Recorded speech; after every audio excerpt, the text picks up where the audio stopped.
ಕಟ್ಟಡ ಕಾರ್ಮಿಕರ ತಾಲೂಕು ಹೋಬಳಿ ಘಟಕ ಉದ್ಘಾಟನೆ. ಸಂಘದ ಸೌಲಭ್ಯಗಳು ನಿಜವಾದ ಕಾರ್ಮಿಕರಿಗೆ ದೊರೆಯಲಿ. ರಾಜ್ಯಾಧ್ಯಕ್ಷ ಮುರಳಿ. ಕರ್ನಾಟಕ ರಾಜ್ಯ ಡಾಕ್ಟರ್ ಬಿಆರ್ ಅಂಬೇಡ್ಕರ್ ಕಟ್ಟಡ ಮತ್ತು ಇತರೆ ಕಾರ್ಮಿಕರ ಸೇವಾ ಸಂಘವು ಅಸಂಘಟಿತ ಕಾರ್ಮಿಕರ ಹಿತ ಕಾಯುವ ಸಂಘಟನೆಯಾಗಿದ್ದು, ಪ್ರತಿಯೊಬ್ಬ ಅಸಂಘಟಿತ ಕಾರ್ಮಿಕರು ಇದರ ಸದಸ್ಯರಾಗುವ ಮೂಲಕ ಸರ್ಕಾರದಿಂದ ಬರುವ ಸವಲತ್ತುಗಳನ್ನು ಪಡೆದುಕೊಳ್ಳಬಹುದು ಎಂದು ಸಂಘದ ರಾಜ್ಯಾಧ್ಯಕ್ಷ ಮುರಳಿ ತಿಳಿಸಿದರು. ಚಿಕ್ಕಬಳ್ಳಾಪುರ ಜಿಲ್ಲೆಯ ಶಿಡ್ಲಘಟ್ಟ ತಾಲೂಕು ಘಟಕ ಮತ್ತು ಸಾದಲಿ ಹೋಬಳಿ ಘಟಕ ಉದ್ಘಾಟನೆ ಮಾಡಿ ಅವರು ಮಾತನಾಡಿದರು. ಜೀವನೋಪಾಯಕ್ಕಾಗಿ ಯಾವುದೇ ಕೆಲಸ ಮಾಡುವ ಕಾರ್ಮಿಕರು ತಮ್ಮ ನ್ಯಾಯಬದ್ಧ ಹಕ್ಕುಗಳನ್ನು ಪಡೆದುಕೊಳ್ಳಲು ಸಂಘಟಿತರಾಗುವುದು ಅಗತ್ಯವಿದೆ. ಸಂಘದಲ್ಲಿ ಸೇರಿ ಹೋರಾಟ ಮಾಡಿದಾಗ ಮಾತ್ರ ಆಳುವ ವ್ಯವಸ್ಥೆ ನಮ್ಮತ್ತ ಗಮನ ಹರಿಸಲಿದೆ. ಒಗ್ಗಟ್ಟಿನಲ್ಲಿ ಬಲವಿದೆ ಎಂಬ ಗಾದೆಯನ್ನು ಸುಮ್ಮನೆ ಹೇಳಿಲ್ಲ.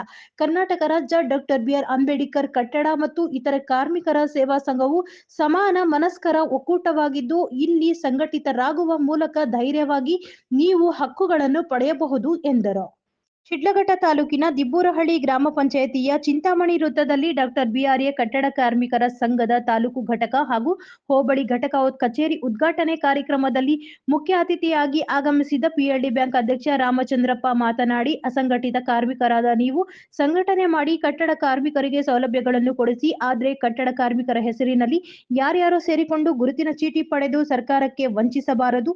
ನಿಜವಾದ ಕಾರ್ಮಿಕರಿಗೆ ದೊರೆಯುವ ಸೌಲಭ್ಯಗಳು ನಕಲಿಗಳ ಪಾಲಾಗದಂತೆ ನೋಡಿಕೊಳ್ಳಿ ಎಂದು ಎಚ್ಚರಿಸಿದರು. ಈ ವೇಳೆ ತಾಲೂಕು ಮತ್ತು ಹೋಬಳಿ ಪದಾಧಿಕಾರಿಗಳನ್ನು ಆಯ್ಕೆ ಮಾಡಲಾಯಿತು. ಅರ್ಹರಿಗೆ ಗುರುತಿನ ಚೀಟಿಯನ್ನು ಗಣ್ಯರಿಂದ ವಿತರಿಸಲಾಯಿತು. ಈ ಸಂದರ್ಭದಲ್ಲಿ ರಾಜ್ಯಾಧ್ಯಕ್ಷ ಮುರಳಿ, ರಾಜ್ಯ ಪ್ರಧಾನ ಕಾರ್ಯದರ್ಶಿ ಮೈಲಾರಪ್ಪ, ಶಿಡ್ಲಘಟ್ಟ ತಾಲೂಕು ಅಧ್ಯಕ್ಷ ನಾರಾಯಣಪ್ಪ, ಗೌರವ ಅಧ್ಯಕ್ಷ ಶಿವಪ್ಪ, ಜಿಲ್ಲಾ ಉಪಾಧ್ಯಕ್ಷರು ಮುನೀಂದ್ರ, ಜಿಲ್ಲಾ ಗೌರವ ಅಧ್ಯಕ್ಷರು ನಾಗರಾಜ್, ಜಿಲ್ಲಾ ಕಾರ್ಯದರ್ಶಿ ನಾರಾಯಣಸ್ವಾಮಿ, ಶಿಡ್ಲಘಟ್ಟ ಪ್ರಧಾನ ಕಾರ್ಯದರ್ಶಿ ನಾರಾಯಣಸ್ವಾಮಿ, ರಾಜಬಾಬು, ರಮೇಶ್, ನಾಗರಾಜ್, ಚೌಡಪ್ಪ, ಹನುಮಪ್ಪ, ವೇಣು, ಗೋಪಿನಾಥ್, ಗ್ರಾಮ ಪಂಚಾಯತ್ ಮಾಜಿ ಸದಸ್ಯರು ಟೈಲರ್ ಶಿವಣ್ಣ, ಶ್ರೀನಿವಾಸ್, ನೇರಳೆ ಮರದಹಳ್ಳಿ, ಸಾದಲಿ ಹೋಬಳಿ ಅಧ್ಯಕ್ಷರು ಸತ್ಯನಾರಾಯಣ ಹಾಗೂ ಜಿಲ್ಲಾ ಪದಾಧಿಕಾರಿಗಳು ಹಾಜರಿದ್ದರು.